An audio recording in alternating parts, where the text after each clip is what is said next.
안녕하세요. 김덕용의 바른보험, 바른보상의 바보설계사 김덕용 대표입니다. 자, 이번 영상은요, 요즘에 조금 문의가 좀 들어오는 게 있어가지고 영상이 좀 담아보면 어떨까 해서 하나 선정을 했는데, 바로 개물림 사고입니다. 지금 날이 많이 따뜻해졌습니다. 그러다 보니까 키우시는 반려견들을 야외에 이제 데리고 나와서 산책을 좀 많이 하시는데, 물론 뭐 우리 강아지는 물지 않습니다 라고 생각하시겠지만 충분히 물림 사고 일어날 수 있겠죠. 있기 때문에 이런 개 물림 사고와 관련해서 보상, 어떤 분들이 실비가 되느냐, 뭐 배상 책임이 되느냐, 이런 이제 갖가지 질문을 많이 하고 있습니다. 오늘도 이제 또 그와 관련해서 또 문의하신 분이 있는데, 이 내용을 좀 제가 간략하게 좀 정리를 해드릴까 합니다. 자, 일단 개 물림 사고가 일어났습니다. 가해자가 될 수도 있고 피해자가 될 수도 있겠지만, 이 부분 어떻게 처리하면 좋을까요? 우리가 보통 맹견이라고 부르는 게 있습니다. 지금 화면에 맹견의 종류가 나가는데요. 이 맹견이 아니고서는 우리 흔히들 내가 가입하고 있는 손해보험사의 상품 안에 보면은 일상생활 중 배상 책임이라는 특약이 있습니다. 맹견이 아닌 경우는요, 이 일상생활 중 배상 책임 특약으로 보상을 받을 수가 있습니다. 그러니까 배상이겠죠. 그래서 내가 만약에 피해자다 그러면 견주에게 얘기를 하는 거죠. 이런 부분이 있는데 혹시 이런 특약에 가입되어 있으면 보상이 되니까 배상해 줄 수 있으니까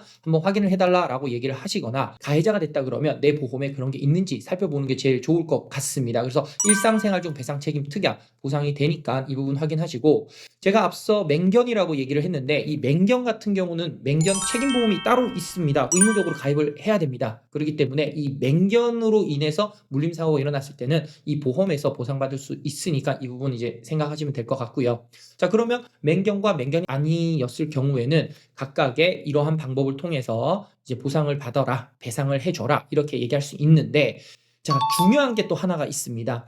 간혹 제가 오늘 문의하신 분 경우가 그거예요. 이제 심하게 다치시지는 않으셨는데 그래도 걱정이 되니까 병원 가서 주사도 좀 맞으시고 이제 약간의 뭐 소염제나 이런 거, 이제 진통제 이런 거 좀 처방받고 하셨는데, 이거를 의료보험 혜택을 받아서 결제를 해야 되나요? 아니면 어떻게 해야 되나요? 이렇게 물으시더라고요. 그래서 일단은 보통 이런 물림사고가 일어났을 경우에, 그리고 이게 경미하다 그러면 잘 모르시니까 병원 가서 의료보험 혜택 받고 하게 되거든요. 그런데 물림사고라고 하면은 이게 견주가 있는 경우잖아요. 그러면은 이게 나중에는 건강보험공단에서 견주에게 구상권을 청구할 수가 있습니다. 그렇기 때문에 이 부분을 제가 말씀드리는 이유는, 이게 사전에 얘기가 안 되고 나서 그냥 별거 아니니까 넘어갔단 말이에요. 넘어갔는데 이게 말 그대로 나중에 건강보험공단에서 이 구상권이 가게 되면은, 소통이 안 된 상황에서는 견주 입장에서는 그 별것도 아닌데 뭐 이렇게 해요 저렇게 해요 이렇게 또 얘기할 수가 있는 거거든요. 그래서 만약에 개 물림 사고가 일어났다, 그런데 경미하다, 배상 책임까지 갈 필요는 없지만 치료비가 좀 소액이라도 발생을 한다 하면은, 가해자든 피해자든 이 구상권에 대한 부분을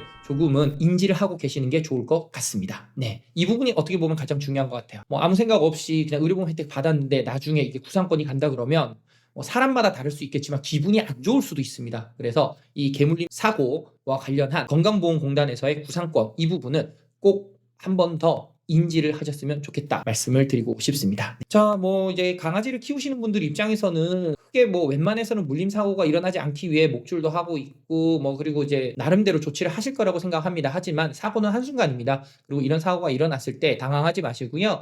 충분히 맹견이 아니라 그러면 이제 일상생활 중 배상 책임에서 보상받을 수 있고 배상해 줄 수 있고 하니까 이 부분 꼭 챙기셨으면 좋겠고, 만약에 배상 책임과 굳이 할 필요는 없다라고 생각이 들었을 경우에는, 만약에 의료보험 혜택을 받게 되면은 구상권이라는 부분이 견주에게 갈 수 있다는 거 인지하시면 좋을 것 같습니다. 네. 자, 이번 영상은 여기서 마칠 수 있도록 하고요. 다음번 영상에서도 더 좋은 주제로 찾아뵐 수 있도록 하겠습니다. 좋아요, 구독 많은 힘이 되고 있습니다. 부탁드리면서 다음번 영상에서 찾아뵙겠습니다. 바른보험, 바른보상, 바보설계사 김덕용 대표였습니다. 감사합니다. 본 광고는 손해보험 광고 심의 기준을 준수하였으며 유효기간은 심의일로부터 1년입니다.